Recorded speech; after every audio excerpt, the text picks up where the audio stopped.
Christian സമൂഹത്തിനെതിരായ ആക്രമണങ്ങൾ സമാധാനപരമായാണ് ചെറുത്തു നിർത്തുന്നതെന്ന് കർദിനാൾ Mar George Alencherry.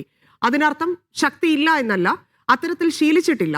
സാമുദായിക ശാക്തീകരണം ക്രിസ്ത്യൻ സഭകൾക്കുള്ളിൽ വേണമെന്നും സിറോ മലബാർ സഭ മുൻ ആർച്ച് ബിഷപ്പ് പറഞ്ഞു.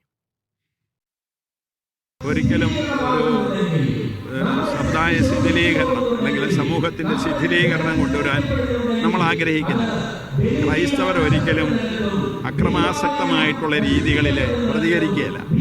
അത് ഞങ്ങളുടെ വിശ്വാസത്തിന് തന്നെ എതിരാണ്.